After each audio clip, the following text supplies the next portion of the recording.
Hey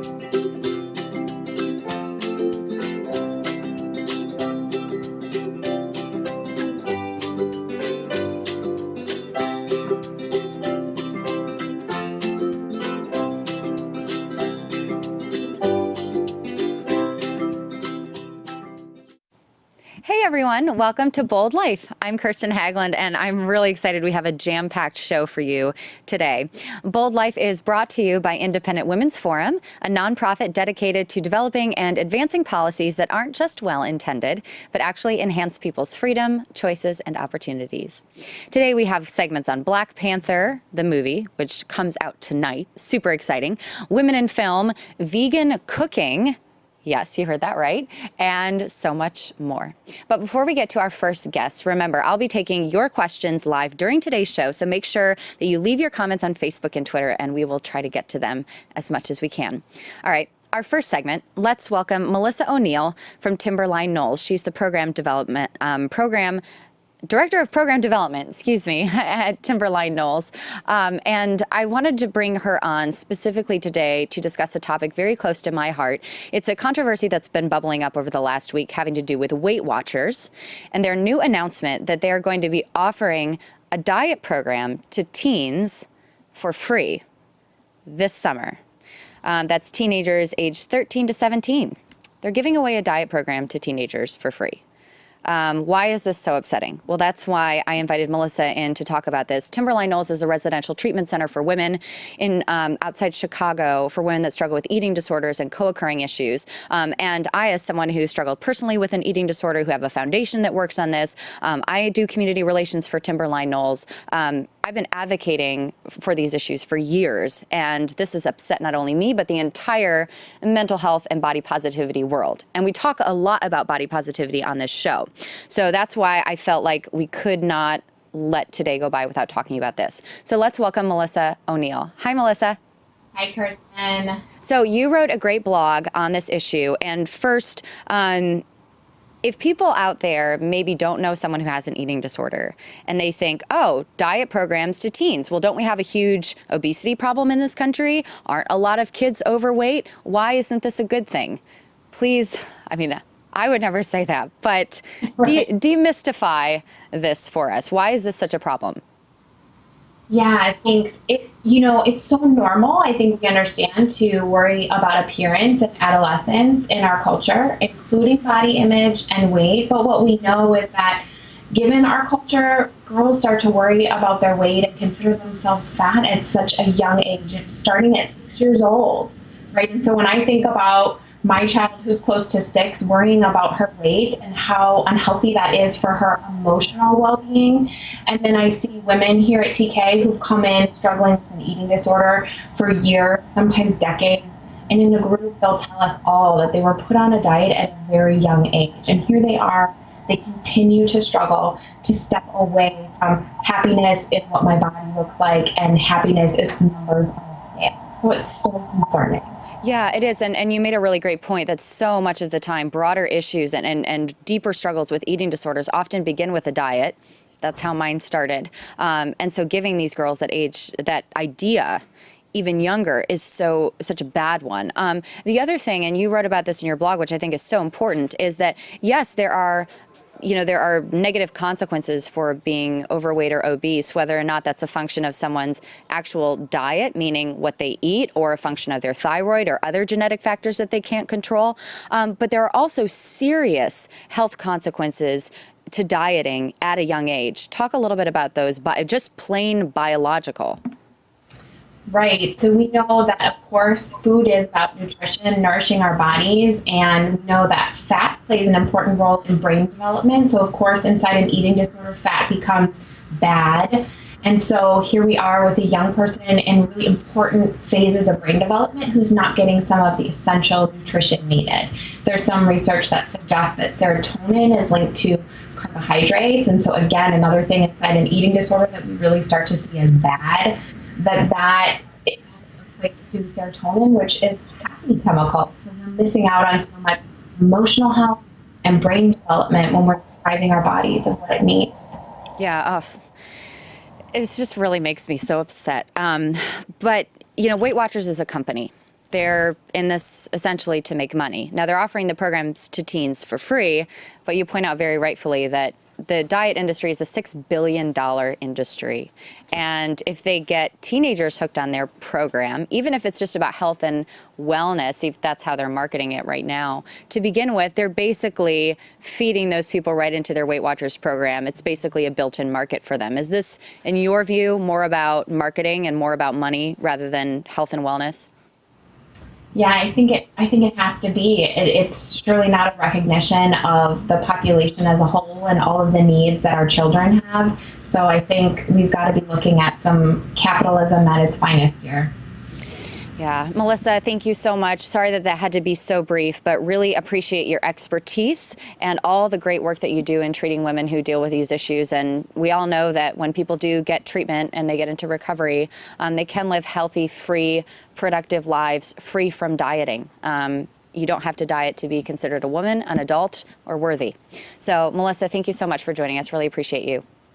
Thank you, Kirsten. Yeah, and I just want to update our audience. If you want to take part in letting Weight Watchers know that this is not okay, you can use the hashtag #WakeUpWeightWatchers on Twitter, Facebook, Instagram. Also boycott Weight Watchers, and be sure to tag @Weight Watchers and @Oprah, actually, and let's get their attention. They've already issued one response, and we're still pushing for more because they need to eliminate this completely and totally change. They need to wake up. So you can be a part of that. All right. We're going to move on to our next segment. We're covering Black Panther, which I'm sure you have all heard about. Super exciting. Opening tonight, or actually, no, it came out last night. Came out last night at midnight. Okay. So essentially, this morning. Super excited to talk about this and all this means for the culture and for filmmaking. Joining us, we have Emily Gaudette, a culture reporter at Newsweek, and Sydney Scott, the assistant entertainment editor at Essence. So welcome, Emily and Sydney. Hi. Hi. Okay, so Sydney, I'm going to go to you first. Everyone has been talking about this. It's become a cultural phenomenon before it even came out. Have you been as excited about this as everyone else? And have you seen the film? What do you think? I have seen the film, and I'm going to see it again this weekend, and then I have another screening Sunday. So I'm going to see it multiple times. I was excited before it came out. I was excited after seeing it, and I'm excited for everybody else to see it. Yeah. And you know, this is supposed to be, I mean, we hate to just always talk about the numbers here in the box office and how much money a movie is going to make, but essentially that's what the people in charge of what movies get made, that's what they pay attention to, right? So I'm curious, Emily, as a cultural reporter and looking at movies and how well they've done, Wonder Woman, for example, when it was said female leads don't generate that much, what's your prediction for how Black Panther is going to change what movie studios decide to create? Oh, I mean, Black Panther has already exceeded anyone's expectations of what this was going to be commercially. So it's already broken records. You know, that's not even a conversation anymore. As far as what Marvel is doing with representation, I think they have their plan laid out, and Black Panther is one part of the next phase. Yeah. So I don't know that it's going to change a lot as far as Marvel's plan, but the national box office internationally, yeah, I think we have confirmation that diversity in any genre film is marketable. Yeah, and Sydney, you know, it's like at one point there were movies made for certain segments of the population, right? These movies are for white people, these movies are for women, these movies are for Black culture, these movies are for Hispanic culture, et cetera. But this seems to be something that has broad appeal and is not segmented at all. And I think that's really exciting. And wonder if you also are excited about that and what this does too for young kids who are of color and now see a superhero that looks like them on the big screen. Just about everyone loves superhero movies. So it is such a big phenomenon to have this film where it's a Black superhero in a fictitious African country. And it's important for kids to see because there's also not only Black Panther, but the women of Wakanda are central. And his sister Shuri is a tech genius. So it's going to be girls seeing another young girl so excited about technology and science that might inspire them to get excited about science and technology. Yeah. And, you know, I'm curious, and this, both of you, I'd love to hear your thoughts on this. We've had more and more conversations about race in this country recently, especially. And they've got the Oscars So White hashtag, which has been trending for the last 2 years and has gotten increasingly more diverse. But there's still a real feeling that we're not done with racism in this country, obviously. right? It's still a huge problem. How much do cultural things like a movie, like music, like Oscars So White, how much does that have an impact on really affecting the actual culture and changing people's hearts and minds? An immense effect. I mean, it's something like Black Panther. I personally think that white moviegoers need more practice watching films that weren't made for them necessarily. You know, this is coming from an organic viewpoint. Ryan Coogler is incredible at telling stories that come from a background he understands, but they're for a wider audience. And that's the magic to me, that a movie doesn't have to be directly related to you and your experiences in order to be emotionally engaging. And that's something that I think can help, especially in race relations in the United States. People need to know that they can listen and not, be the speaker all the time. Yeah, and Sydney? It also gives, I guess, the actors an opportunity to show that they can do more than be the help on screen or be a slave in a story about how we overcame slavery as a nation. Yeah. It's like these actors are versatile and they can do so much more, and this film proves it. Yeah. What are you looking forward to for the Oscars this year? Who are some of your favorites insofar as, the nominees are concerned? And how do you feel about the diversity at the Oscars this year? Improvement? No, I think diversity at the Oscars, it was a huge disappointment this year. Yeah. However, as much as I was gobsmacked by Call Me By Your Name, I'm personally pulling for Shape of Water because I think that Guillermo del Toro, the Best Director award is so beyond due for him. He's had an amazing career, and I personally think it's his time. Yeah, the diversity it still needs to be worked on, but I'm rooting for Get Out. I'm rooting for the awards that Mudbound was nominated for, even though Best Picture nom should have been in there, or Best Director. But I'm rooting for both of those and Phantom Thread because I love Paul Thompson. Was that good? I saw a trailer for it, and I kept trying to figure out, what is this movie about? I couldn't. But also that shows that it was a good trailer because it the whole movie. We've got a comment here from Empoy Busaka Cornea. I don't know if I'm saying your name right, darling. I am so sorry if I'm not.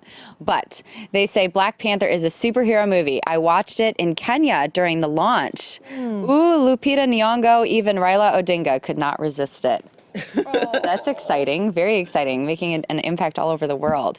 Wonderful. Well, you know what, guys? Thank you so much for joining us. This was a really, really great conversation, and I can't wait to see the movie. I have not seen it yet. Have you seen it yet? Oh, yeah. Okay. All right. I'm the odd one out. All right. I know what I'm doing tonight. I have no plan, so You're gonna love it. I know. Well, if I can get a seat. Oh, that is true. If I can get a ticket. Okay. I might have to wait. Maybe. Yeah. Oh, that's a great idea, actually. Yeah, matinee. And it's cheaper.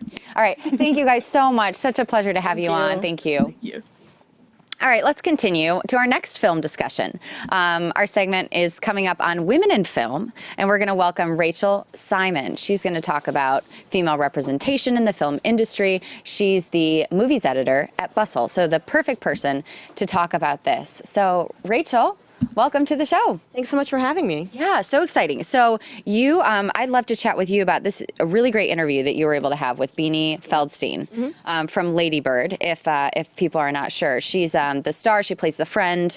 And so can you tell us about your interview, what you took away, and how this film, kind of like what we just talked about in the last segment, where people can relate to a person on screen who doesn't necessarily look like them, and the emotional challenge that is, how good it is.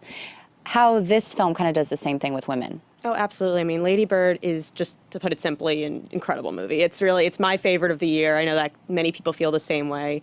And part of the reason that people love it so much is not just the simple fact that it's a well-written movie, well-acted movie, but that no matter how you grew up or what you looked like or what area you lived in, any of that, everyone can connect to either Lady Bird herself or her friend Julie, the one played by Beanie, or the mother character. There's so many characters in there that just feel so incredibly real. And Greta Gerwig, who both directed and wrote the movie, did an amazing job of just making every single person feel real. And especially, as you said, in relation to how women are typically just, portrayed on screen, the movie does such a great job of just showing them as so complicated and flawed and real people that you either are like, that was me growing up, or that was my friend growing up, or I'm still that person, and it really is just done so well. Do you see more men being engaged in these stories as well? Do you see the culture kind of starting to shift? Because obviously women, as you talk about in your article, have grown up saying, okay, we're, having been forced to kind of relate to male characters.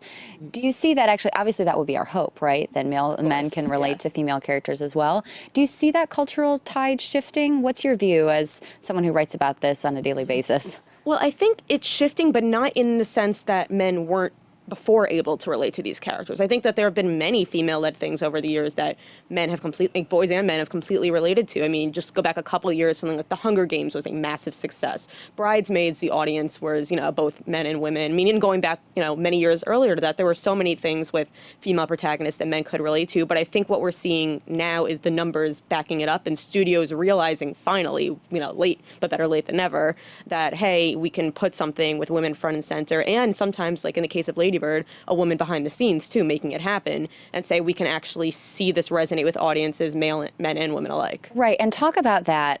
You mentioned behind the scenes and Greta Gerwig, obviously the director in this film, and I, having worked on TV, film sets, etc. There are so many women who work behind the scenes constantly that are making these movies happen, and they are incredible, and sometimes work a lot harder than everyone else on set.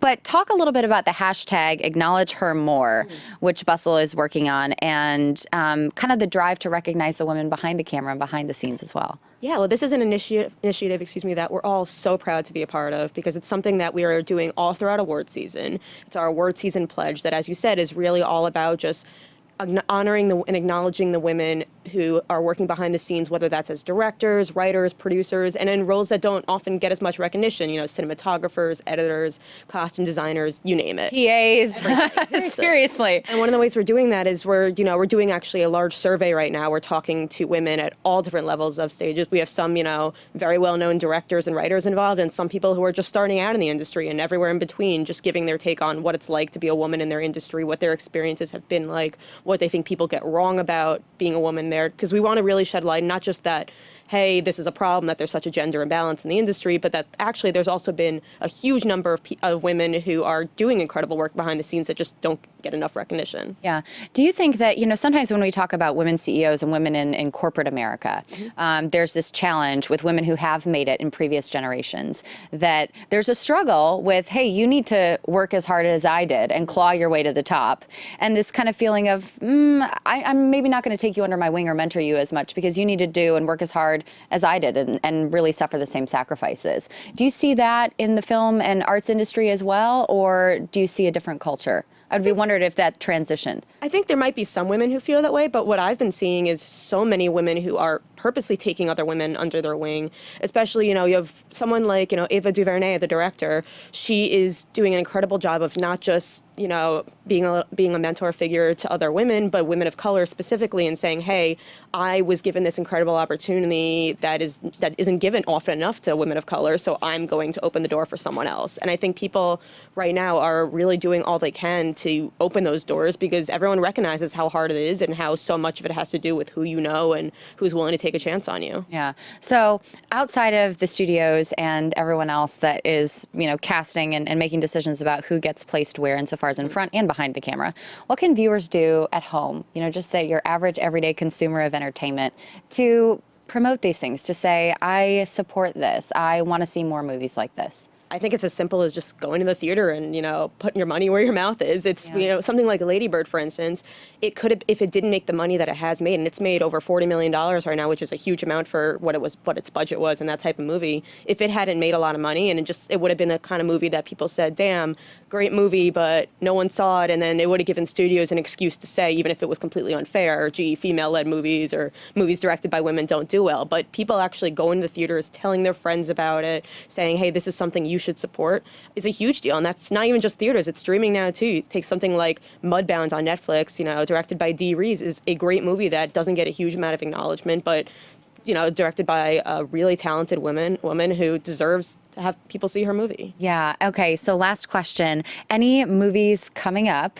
Anything we can anticipate in 2018 insofar as great female-led films, whether it's the protagonist, whether it's a director, producer, what can we look forward to? Well, the one I know I'm most excited about, I'm not alone in this, is A Wrinkle in Time. Yes! I cannot wait to see that. So many incredible women working, both behind the scenes and in front of the camera on that. And it's a story I know I loved reading so much growing up. So Me too. I think they're going to do a great job on that. And are we getting a Big Little Lies season 2? We are, and that's also going to be so good with Meryl Streep involved. So you can't get better than that. I mean, I think I might just die of happiness. I mean, We both. How could you get better? Incredible. Well, thank you so much, Rachel. It's my pleasure. Really appreciate your great work and your voice on this issue. Thank you so much. Yeah. All right. So we're going to head on over to our next segment, which is our Good Housekeeping segment. We are happy to have Abigail Cuffey with us. She's the deputy editor at Women's Day and Good Housekeeping. And she's here to give us 8 simple ways. We like simple.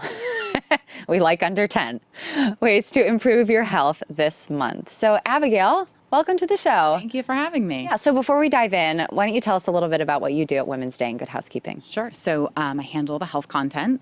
So coming up with really easy, actionable ways for women to be healthier and live better. So we have some great tips for everyone today. Yeah, no big deal. That's it's a big task, but simple and actionable is always most important. Okay, so we have our 8 ways. So let's just dive in. Number 1, fill up on frozen berries. Yeah, so this is a super easy one. We recommend stashing frozen berries in your freezer. A lot of people worry that if it's not fresh, you're not getting as many vitamins and nutrients, but really frozen produce is packaged at peak freshness. So you're getting all the good stuff and it's easier. And if it's not in season, you can have it frozen.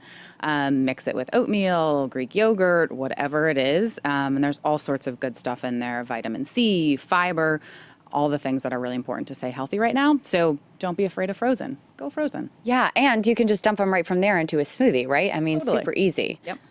Okay, so number 2, this one I'm curious. Use the 20-20-20 rule. Yes, Explain. this is a good one, particularly for everyone watching right now. If you're on screens, using your computer, so because we're looking at screens so much, we don't blink as often, and that causes We don't blink as often. Right, it cuts down the time that you're naturally blinking. So this causes eye strain. That can cause headaches. We've all sort of experienced this. So the easiest thing to do is use the 20-20-20 rule. So what that means is every 20 minutes, look at something about 20 feet away for 20 seconds. So you want to shift your gaze so that you're looking at something in the distance, and that just helps relax your eye muscles a little bit and eases that eye strain. So it's super easy, 20-20-20, and it can cut down on headaches and all of the other problems that can be associated with that. Okay, look at something 20 feet away for 20 seconds. Every 20 minutes. Every 20 minutes. Okay, I'm like, what's the other 20? But my problem would be judging how far 20 feet away is because I'm horrible with spatial awareness. Right. So I think if you're looking at your computer, look up, just look at something in the distance. You just don't want something to be right in front of you. Got That'd it. be helpful. 20 feet away, 20 seconds every 20 minutes. Oh, perfect. Okay, number 3, try this memory trick. This is a great trick as well. So this happens to me often. I leave the house in the morning and I panic an hour later and wonder if I've turned off my hair straightener or unplugged my iron or something that I don't want happening. Or your crock pot. Yes, yes, this is us. No, sad. Big deal. So things like that. The next time you do that, you want to say out loud, I'm turning off my crock pot. It sounds really silly and you may feel silly doing it, but research actually found that just the physical act of speaking something out loud cements it in your brain and you're less likely to forget it later. So Amazing. just say it. Also, I need to find my keys or I need to get my keys or something else that you might forget. Or does it Yeah, work that or way so too? so when you're putting your keys down, when you get home, say, I'm putting my keys on the tray. Like say it out loud as you're doing it, and then later you won't be like, where are my keys? That's so good. So good. Trick yourself. Number 4, check the temperature to fall asleep faster. Yeah, so you want to check the temperature in your bedroom to make sure it's in the mid to high 60s. And this is usually a little bit lower than people naturally have it. So having the room cooler just helps you fall asleep faster and cuts the chances that you're going to wake up, hot and pulling off sheets and covers. So just make sure the temperature is in that mid 60 range. Yeah, so good. I can't sleep with it hot, so I always open a window. That's good. All right, number 5, make your mornings better. Yeah, so we got the sleep part. So now to wake up in a more pleasant way, we suggest looking into a light bulb alarm clock. So there are different alarm clocks that have light, where it will naturally mimic the sunrise, so it'll brighten and dim, so you're waking up in just a nicer way than what many of us do, which is a blaring alarm clock where our heart is racing and we jump out of bed freaking out. So if you mimic that light, it can be really helpful. There are also bulbs. Philips is one great brand that has the bulbs you can replace in your lamps. So if you don't want to get a whole new alarm clock, you can actually just switch out the bulb. Amazing. That can be a great way to. Where can people find those? You can look on Amazon, look for the wake up lights. Amazon or Philips is a great place to check out. Great, because I see those all the time, and I was Yeah. like, where can I get one of those? All right, number 6, get a big energy boost. Take the stairs. Take the stairs, yes.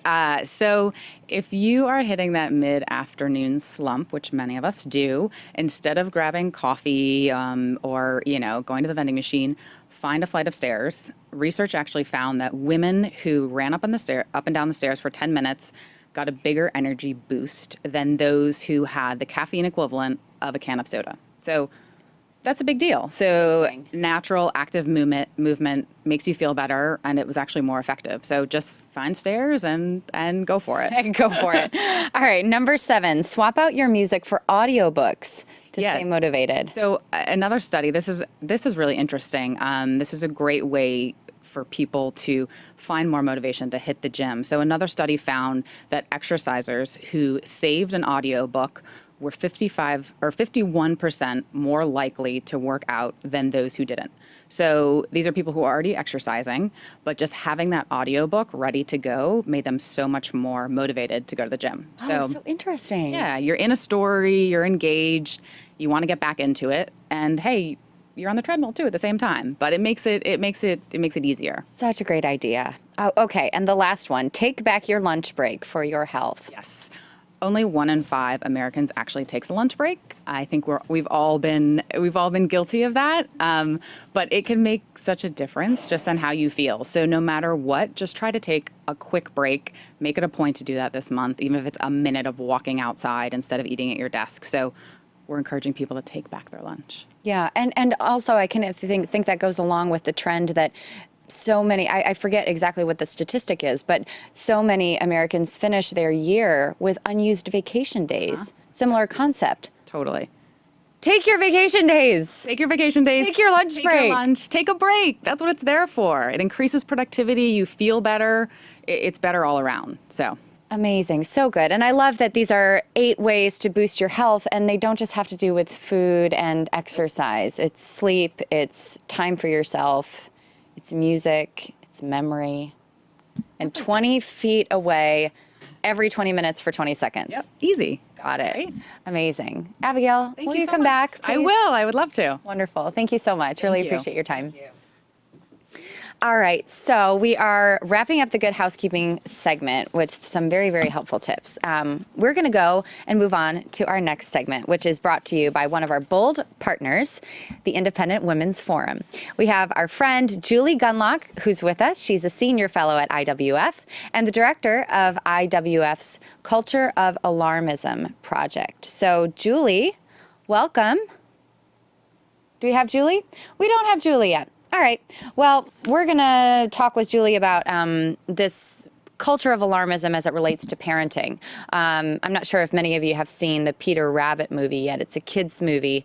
And there's been a lot of controversy about a scene in that movie where there is someone who has an allergy to a blackberry. They get fed this blackberry, they have a reaction, and everyone has to deal with it. And so the big controversy has been parents who see this and say, oh, they're handling this in a way that's way too light, making fun of allergies, not giving it the serious attention that it deserves. And then you have other folks who say, why are we making such a big deal out of this? And also point to the fact that in the scene, after the person has the allergic reaction, they are given an EpiPen. It's shown how to deal with that situation. And so, they're saying, why all the fuss? Kids can learn from this. So we're going to be talking about that Peter Rabbit movie. Oh, hey guys, we've got some great comments here. So before we go to Julie, I'm going to take some of your comments. Cheyenne Reed said, love these tips. That was about the 8 healthful tips from Good Housekeeping. So helpful. Cheyenne says also, will I get 20/20 vision? I am not sure. Probably not. I don't think that there's a way that we can improve our vision once it starts degenerating, unfortunately. I could be totally wrong on that. We could have an eye doctor in next week and he could totally prove me wrong. So I'm just making that up. Mohammed says, I'm enjoying the conversation and watching at DACA. Cool. We have a really amazing international audience today. That is awesome. Do we have our Skype guest on yet? Yes, Julie's here. Oh, bravo. Julie, welcome. Hi, glad to be on. Yes, so I was just telling our audience before you arrived a little bit about the Peter Rabbit movie and the scene with the allergic reaction and just kind of the hubbub and controversy that has been causing. So Right. Can you tell us a little bit, too, about the reaction, the formal reaction? Has there been a petition? Are parents trying to boycott this movie? What's the reaction been? Yeah, the reaction was so bad that Sony actually apologized. And yes, there are calls for boycotts, which I think is kind of standard today. When someone has a problem with something, when someone is upset about something, there's often a call for boycott. So yes, they have, there's some parent groups and an allergy organization that represents both adults and children with allergies that sent an official letter to the executives at Sony expressing their concerns. So it was quite the outrage out there, both online and within this community. Oh, geez. Okay, so I have a question, though, because it seems like people should not be, parents especially, should not be upset about this, but actually happy that the scene depicts the proper response to an allergic reaction. Wouldn't that be something that's a good thing? Right. So I was sort of confused myself. I saw the scene, and it's just to give those people who haven't seen Peter Rabbit some idea. There is a character, Tom McGregor, who wants to kill Peter Rabbit and all of his little friends. And so Peter and his friends find out that Tom McGregor is allergic to blackberries. So using slingshots and throwing blackberries at Tom, they are obviously trying to harm him, kill him. And he does, in fact, have a reaction. He goes into anaphylactic shock.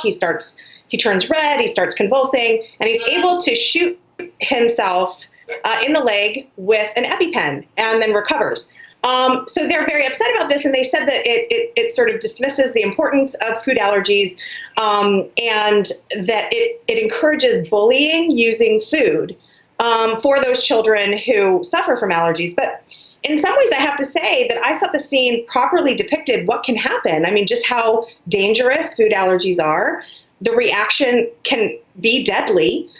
So, I mean, I understand their point, and I'm certainly sympathetic with parents of children who suffer from allergies, but I sort of, they lost me when they suggested that this wasn't taking food allergies seriously. In fact, I think it was a pretty good depiction of the seriousness of food allergies. Yeah. Do you think Sony should have apologized? Well, it's no, but that's just what corporations do nowadays. I mean, it's interesting to me. I watch corporate behavior, and there seems to be with big business, just no matter what is said, there's always the immediate reaction is to apologize. I even see some corporations sort of apologizing for the products that they produce. McDonald's just announced that they're taking the cheeseburger out of the Happy Meal. I mean, McDonald's is kind of known for cheeseburgers, right? And they're claiming this is, for health reasons. But that to me just seems a very odd move for a company that is known for producing hamburgers and cheeseburgers. Anyway, I just think that a lot of businesses apologize out of an effort to sort of avoid confrontation. That's the thing they hate the most, particularly from parents. Yeah, and it's interesting you mentioned about the McDonald's and cheeseburger thing, because earlier in the show, at the top of the show, I was talking with an expert on nutrition and eating disorders about Weight Watchers offering their diet plans to kids, basically teenagers, starting at age 13 to 17. That's this thing. They're offering free plans for the summer. And it kind of feeds into this same loop. Like, oh my gosh, you can't eat a cheeseburger. Oh my gosh, you have to be on a diet starting at 13. And it's like, what in the world? Now, there is not a boycott, but a Wake Up Weight Watchers campaign campaign associated with that. It's like, but it's the same alarmism. It's the same, like, people can make their own decisions, and especially as it comes to food, especially as a parent, you know, educating your children, talking to them about these things. Even Cheyenne says it's educational for kids, if anything, from our comments section. It's just, what in the world is going on with people? Well, I will tell you that Weight Watchers, targeting young teenagers, I agree. I think that is a very bad message to send. And I think that it encourages, 13-year-old little girl, she should go to her mom first and talk about her weight and this idea that there's this program for her. Now, I will say, in Weight Watchers' defense, and again, I don't know too much about this, but one thing that is interesting is I'm sure that some mothers are approached by their daughters and sort of don't know where to go. And so as long as Weight Watchers is promoting this as a parent-involved diet, that parents can encourage their daughters to try this. I will say I think Weight Watchers is a great diet plan. There's a ton of trendy diet plans, and Weight Watchers just sort of stays the course, right? Mm-hmm. It's always out there. It's a great diet plan. So in some ways, I would hope that the marketing around this is involving parents. I don't know that that's true.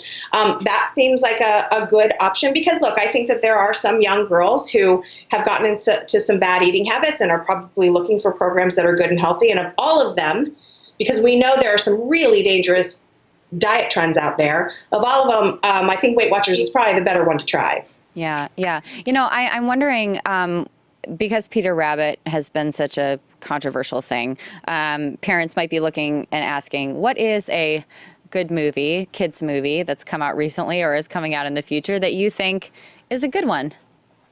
Well, for older kids, I don't know the actual rating on it, but I think Black Panther has gotten some great reviews. Yay! I think it's a great role model for kids. And I'm a big fan of sort of movie themes that have very understandable concepts of good and evil. And I will say, just back to Peter Rabbit, which I don't think is a terrible movie for kids, but I do think there is a conversation to be had about that scene, aside from the allergy part, which is, this movie is based on Beatrix Potter's very, very sweet story. If you read the original story, there's no sort of assaulting the farmer with blackberries, right?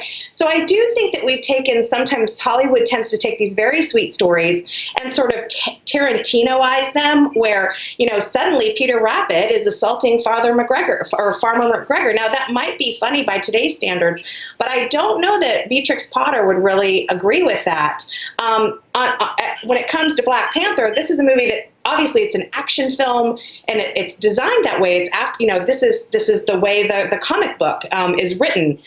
So that's fine. And I think that is a great message and a great show for older kids. That is a really, really great point. I hadn't thought about that. And I think I read Peter Rabbit when I was very, very young. And so don't remember all of the story or the plot line. I don't think I remember an EpiPen being in it, though. I don't think I even knew what that was at that age. So that's a really, really great point. And I wonder, too, if it has to do with kind of just the darkening of things for children generally. I mean, you look at young adult novels and things like that now, they're just all kind of getting darker. I mean, I don't know. What do you think about that? Yeah, well, look, everything's getting darker. My goodness, some people actually consider 50 Shades of Grey and that whole awful series to be a romance show. I don't get that. I'm much more the Downton Abbey, Victoria, PBS type person in terms of romance, right? So look, I think there's been a darkening of most categories of things, including adult romance and, children's books and what have you. It's all a little bit grim out there. Let's bring back the sort of sweet, innocent, positive type of. You know what? Yes. Let's have a Downton Abbey movie. And 10 more seasons. Exactly. Thank you, Julie, so much. This was a really great conversation, and thanks for keeping them honest and bringing some much-needed common sense to our conversation, as always. Thanks for having me. Yeah, thank you, Julie. All right, we are super excited because every week we do a Bold Women segment, and it's co-hosted by our friend Francesca Lana, who's going to be joining us in a second from London. And every week she picks a beautiful, incredible, talented, smart, entrepreneurial, you name it, woman, to come in here and share how she's done it, how she's made it, what her career is all about, what her passion is, what inspires her, and why she inspires us. So we are going to go to Francesca now. Hey, lady, she's joining us from London. Are you there with us? Good afternoon, Kirsten. Good afternoon, everybody. Happy St. Valentine. Yes, belated happy St. Valentine's. So excited. We have your very special guest in the studio. She's psychotherapist and reporter Dr. Robi Ludwig in studio. And why don't you tell us first why you chose Robi for our Bold Women segment this week? With big pleasure, Kirsten. So Robi is a dear friend. Hi, Robi. Hello, beautiful. Angel, I'm so happy to have you today at the show with us. This is our third segment, and I think you would be perfect because you are a real bold woman. Well, I'm Robi. Actually, Krista, you were there with me. We met her the first time at the Night of Light and Hope in New York years ago, and we became immediately quick friends. It's not difficult to to become fond with Robi, because Robi, she's very inspirational. She's a great mom. She's a great friend. She's a great wife, but also she's a wonderful psychotherapist, award-winning reporter, and an author. So the last time I talked to Robin about many things that we share in common, especially the love that we have for our mothers, I remember that Robin she was just publishing her book, and today I really would like to talk about this one. Robi currently, she's hosting a Facebook Live show called Talking with Dr. Robi Ludwig, but her current book is this one, Your Best Age is Now. And I would like to ask you, Robin, if you would like to start telling us a little bit about your book. Well, sure. I wrote the book and I was inspired by many of the midlife women that I was treating in my private practice and the women that I was seeing in New York City. And I really felt the false image that midlife women were portrayed as being irrelevant or not glamorous or not noticed really did not fit who we were seeing or who I was working with. So I wanted to correct that distortion. And I looked at the books out there, and quite frankly, they were all very depressing. Some of them were funny, but they were like, what are you going to do when no one cares to look at you or hire you or, your looks fade? And I was like, this is really old, incorrect thinking. And I felt that it wasn't helping the women and it wasn't describing who they were. In fact, many of these women felt more confident than ever before. They were feeling very successful in their lives because they had accomplished many of their goals. And I wanted to help them take it to the next level, because if you internalize a false cultural idea, it's like giving yourself an expiration date that should not exist.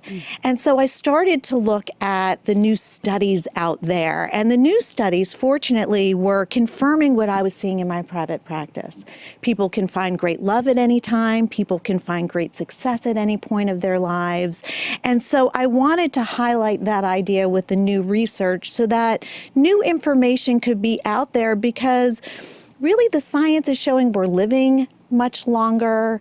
We are staying younger longer.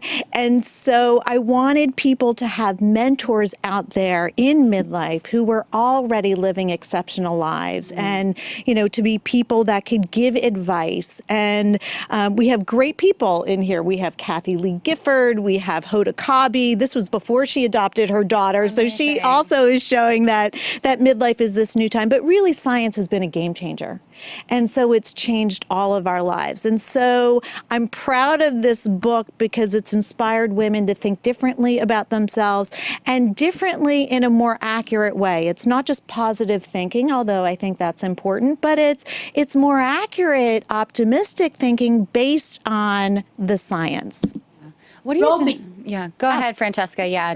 No, I would like to say, Robi, you said many times and that midlife could be also seen like a second adolescence. Yes. Yeah, I would like you to explain this concept. Like you call it midolescence. Yes. Well, yes, it was called Midolescence by, I believe, Gail Sheehy, who wrote Passages, and she talked about her own midlife crisis at 35 in the 70s. So at 35, people are just starting their careers and considered young. Right. But, there are many similarities between midlife and the teen years. Our hormones are changing. It's a stop and pause moment very often where people in midlife basically stop and say, what's important to me? Who do I want to be? I know what culture says I should do, but maybe that's not such a great fit. And so people begin to really plug into who they are and what's important for themselves. And so what I recommend in the book is to plug into your teen energy, which is there. And that even though we consider, teens to not be well developed, in some ways they really are onto something when it comes to saying yes to life with a you only live once attitude. And during midlife, we can do that wiser because we don't want to do something that's self-destructive.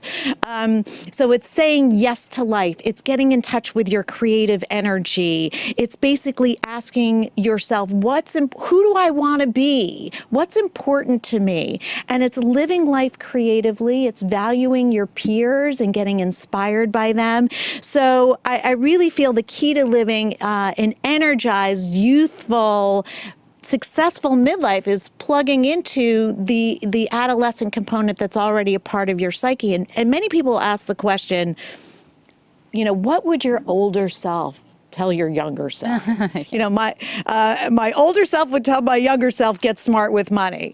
But I think it's equally important to ask, what would your younger self tell your older self? Because sometimes we forget along the way who we want to be or who we wanted to be. And sometimes we need to remind ourselves of that. That's so good. Before you hop in, Francesca, I just want to share some comments we're getting. Jackie Kivers, who was our bold woman last week, she commented and said, I think every woman should read this book, which I agree. You. And Cheyenne says, yay, Dr. Robi. So you're getting lots of positive feedback. Oh, that's nice. Listen, I believe in the power of female friendships. I went to an all-women's college, so I saw early on the power of women supporting other women, and it certainly has been so helpful in my career. So this is for both women and men, even though Neil Cavuto said it's for women. I said, Neil, it's for men too. Yes, so it's for men too, but I think women are more drawn to these kind of self-help because we judge ourselves differently. And in some ways, when it comes to midlife, it might be a little bit tougher on women, although men also suffer from evaluating themselves in a tougher way. Yeah, for sure. Robi, you said that Hoda was your midlife mentor, one of in your book. But Yes. I remember reading your book, there is an amazing chapter, I think it was in the chapter number 5, where you speak about Helen, your mom. Oh, yes. My mother is my beauty mentor. And not only is she extremely beautiful at 76 inside and out, and certainly a bold woman. Oh, my God. You want to meet a bold woman? You meet my mother. She's available for any segment you want her for. The older we get, the bolder we Yes. get. Seriously. And that is really true because we know ourselves better and we get true. more comfortable with ourselves. It's a beautiful thing. And even though we idealize youth, really it's a falsehood. Every age has its own beauty that really needs to be recognized. But that's something my mother really taught me early on. And I'm very, very fortunate. She was never the kind to say youth and beauty coexist together exclusively. While she was certainly able to point out beautiful people in their youth, she would point out an older woman and say, isn't that a gorgeous woman? Or was able to see how some people, many people, get more beautiful with age. And yet that idea never gets underscored culturally and really needs to. And maybe that's more of an American thing and maybe in Europe. And you could probably speak to this a little bit better, Francesca. I think European countries that are more mature are better able to see the beauty at each stage of life. But she was able to see it, and people will still come up to her and say, oh my God, you are a gorgeous woman. And I think what they're sensing is her soul and her essence as well.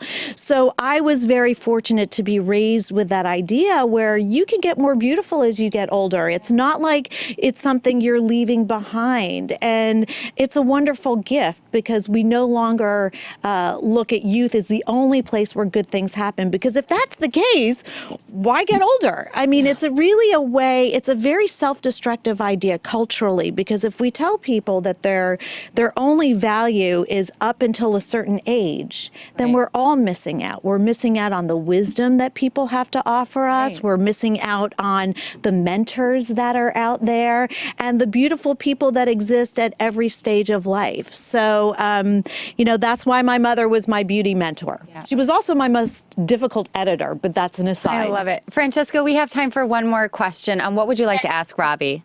Robi, as always, at the end of our segment, I would like to know from you, what's the best advice on being a bold woman? Well, and I'm just going to mention my show because that's part of being a bold woman. I think being a bold woman is being true to yourself. I think it's being kind to others, but I think it's plugging into your creativity. That's what I love about my talk show, Talking Live with Dr. Robi Ludwig, and we have it on my Facebook page out of Starshop Studio. I get to interview people who inspire me, but it's having fun, following what you're good at, being kind, being true to who you are, and sharing your gifts with the world in a way that matters to other people. That's so wonderful.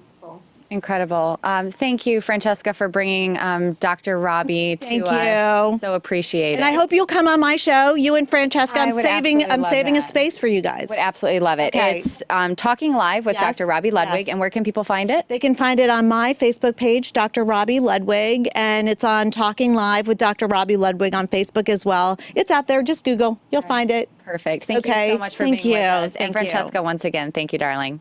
Bye, lovely. Bye-bye. All right, our next segment, moving right along, is our Bookster segment. Bookster is a website for book lovers and much, much more.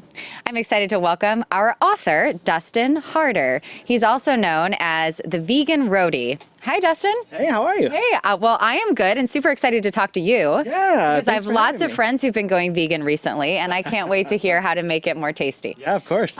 So if you don't know, Dustin has a vlog series called The Vegan Roadie, where he travels around looking for the best vegan eats, not only in the United States, but also just recently internationally. Yes. So why don't you tell us a little bit about your most recent season on your vlog? Sure, yeah. You went to Italy, right? Yeah, I went to Italy. We filmed in the style of a TV show, so we have like a whole production schedule and a crew and everything. Went to Italy, did 6 brand new episodes, 6 different regions. I mean, Sicily, Florence, Rome. Found a bunch of plant-based eats to show people that no matter how they want to eat, they can keep it vegan no matter where they are. And Italy had so much to offer. It was delicious. Yeah. So my question, how did you get started with all of this? I mean, it's so cool. And you've had a lot of success on your vlog series. What inspired you? Yeah, basically, I was in culinary school in 2014. I have an entertainment background. And in the middle of that, I was like, why am I here? What am I doing? And then I was like, oh my gosh, I'm going to make this happen because there's nothing on TV like it yet. But I wanted to make sure it wasn't just like me and my camera phone. I wanted to like get a crew and get on the road. So, first 2 seasons we're covering all North America, a bunch of stuff. And then Italy. And it was really just to inspire people to eat food that might be more healthful for them or food that is in line with their, their compassion goals, anything like that. And to create a resource that's non-judgmental because there's a stigma around veganism that people are, that we're just like, you were what? And you were eating what? I don't care what you were eating before. I don't care what you were eating before. What I care about is that you're curious. And if you have questions, I'm happy to answer them for you. And if it makes one meatless meal go on your plate that week, that's great, Yeah. So why did you go vegan? And was it something that came later in life? And what was the thought process? Sure. Yeah. For me, it was health first. And then eventually, as a couple years passed, I got more excited about cooking, started getting really into it, and then I started meeting lots of really cool vegans. And now it's, it's the animals, it's health, it's everything. I mean, we are just helping the world. It's good for the environment, too. It's good for the environment. Right? So, I mean, you can't really go wrong. That's why if you're taking baby steps and you're just doing a little bit, you're doing a little bit better than you were yesterday. So I applaud anybody who gives it a shot. What is your favorite vegan dish to make? I mean, I'm sure that is probably a very difficult question. What first excited me about cooking vegan food was recreating things that I loved. So obviously those things were like the cheesy things like pizza and macaroni and cheese. Someone was texting me the other day like, oh, I just ordered a pizza or something. I was like, I have pizza dough that I make like every other day, which is not healthy. I don't suggest doing it, but I'm always recipe testing things. So I'm always making different kinds of pizza. So I would say pizza is like a go-to for me. I love it. How do you make pizza without cheese then? Oh my gosh, there's all sorts of non-dairy cheeses available now. Or I can make cashew cheese from scratch, and it's delicious, and it's gooey, and it's saucy. It's all of those things. It's everything you want pizza to be. Okay, so for the person watching this who says, that sounds awesome, but either one, I'm on a New York budget. Yes. Or a New York style budget, even if you don't live in New York City. Sure. And I can't afford all of this fresh food. That's objection number one. Sure. And number two, it takes so much time. Yeah. I don't have time to make cashew cheese from scratch. Right. How do people bring this into their life if money or time is an issue? Well, I mean, if money or time is an issue, there are so many products out there now that allow us to make things faster than if you were vegan in like 1999. It was a hard situation. I wasn't then, but I've talked to people from then who were vegan, and it was difficult. I can't imagine. But now there's lots of things available to us to be able to create things basically from scratch with the addition of a few products that you bought from the store. Some like, let's say we're talking about pizza, for example. Some store-made pizza dough. There are cashew cheeses that are sold now. Some are pricier, some are not. All depends on what you can do. And also on the money end, I just want to say, like, our bodies are like, our machine. So it's worth it to spend a couple extra bucks on some raw cashews, some lemons, a little nutritional yeast, and put it in a blender and make your own cheese, because ultimately you're helping yourself out by not getting the processed food. So like, I get it. Like, there's a budget and everybody should go at their own pace. But like, if you start making those steps, we're our own machine. We're like a car. We have to fuel it with quality fuel, Oh, it's so good. Yeah. Yes. Yeah. We've been talking a lot about health this hour. So that's you're speaking my language. Yes. So tell us about the book. Yeah, Simply Vegan Cookbook. This is exactly for everything you just said. Anyone who thinks that it's too expensive or it's going to take too long. It's 150 recipes with 2 variations on each. Oh, wow. Yeah. So you get 450 recipes ultimately. And what it is, it's simple, basic recipes with ingredients that you can find at your grocery store. So you don't have to go to Whole Foods. You don't have to go to, not that there's a problem with Whole Foods. Go to Whole Foods if you want to go to Whole Foods. Nothing wrong there. But you don't have to go to a specialty store is what I'm saying. You can go to the produce section in your store, get a few staple items or possibly things you already have in your pantry, and you can create recipes from this book. I do introduce a couple ingredients towards the ends with some staple stuff like a cheese sauce and stuff like that you have to get nutritional yeast for or something like that, which is foreign to some people, but if it's foreign to you, check it out. It's like a Parmesan cheese. It's delicious. Can't get enough of it. So there's lots of like cool tips and tricks in here to keep it vegan, simple, and on a budget, how to like prep at the beginning of the week, do like sort of meal prep, that sort of stuff. Yeah. All sorts of things in here. It's like loaded with stuff. Amazing. One last question I'm curious about. A lot of young professionals travel a lot for work. I travel a lot for work. Yeah. Obviously, you took it on the road. Yeah. What is the best tip to stay healthy or stay vegan if you're trying to cut out animal products while you're traveling? Yeah, prepare. Do your research and prepare. Like, you can't go wrong. If you get somewhere and there's not enough vegan options, like, you have nobody to blame but yourself. So like it's 2018. We can Google stuff. We can get on Instagram. Like, it's so easy. People ask me all the time and I'm like, all you gotta do is like open that Yelp, friend. Like, it's there. Put the zip code in, put in the word vegan. And then if you see there's nothing there, then you can like start sort of researching like what you can do in your hotel room.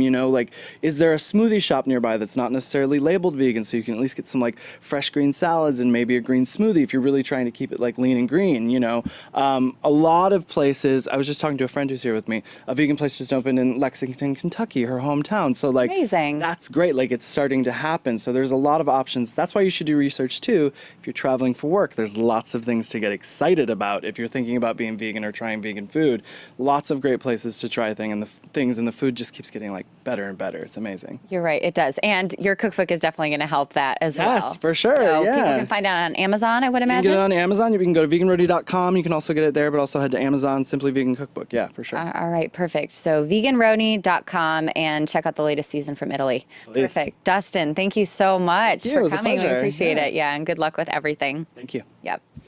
Alrighty, to help wrap up our show, we are going to have makeup artist and beauty expert Marsha Page back with us. She joined us for our very first episode, and we're so excited to have her here. Yes. Hey, lady. So excited to be back. It's good to see you not in a green room makeup studio. Right. Fabulous. Yeah. So we're excited to have you come on and give us your Marsha's moments because we want some of that beautiful love and energy that you have. So why don't you give us your Marsha's moment for this week? So I'm so happy to be back, everybody. And I do have a great Marsha's moment. I love inspirational quotes. And a quote that helped me this week and lifted me up was a quote from Dr. A.R. Bernard, which is, "Without a vision for the future, you will always live in the past." And I thought about that because, you know, we have our moments when we go through things in life and then you kind of get stuck there, maybe beating yourself up on past mistakes, and it kind of keeps you in that place. And when I heard that quote and reflected on it, I thought, yes, things happen, life is hard, but it's important not to dwell and be in the midst of that and just look to the future for the possibilities in it and create that future. What you set your mind on the most, you can manifest it into your life. So if we think positively and we are easier on ourselves, more compassionate with ourselves, because sometimes I think that I have a better time forgiving others than forgiving myself. So I think we all kind of have that problem. So I said, you know, I got to have a vision for the future so that I won't live in the past and just keep moving forward. And because there's so much hope in life, you know? Yeah. And where there's life, there's hope. And so we just got to keep moving forward. Keep moving forward. Keep moving forward. Keep pushing on. Marsha, thank you so much. So wonderful. And I know you'll Thank be you back for with having us. Yeah, so appreciate you. Great way to end this Friday with our Marsha's moment. So that's the end of our show. We thank you so much for joining us. If you liked it, please spread the word, share it with your friends, and make sure to like Bold TV on Facebook, Twitter, Instagram, and Snapchat. So I am out of here for the weekend, but for more Bold TV, you can join us on Facebook and Periscope on Tuesdays at 9 a.m. Eastern for our business show and Fridays at 10 a.m. for our politics show. We hope you have a beautiful, bold, blessed weekend, and we'll see you next Friday. Ciao.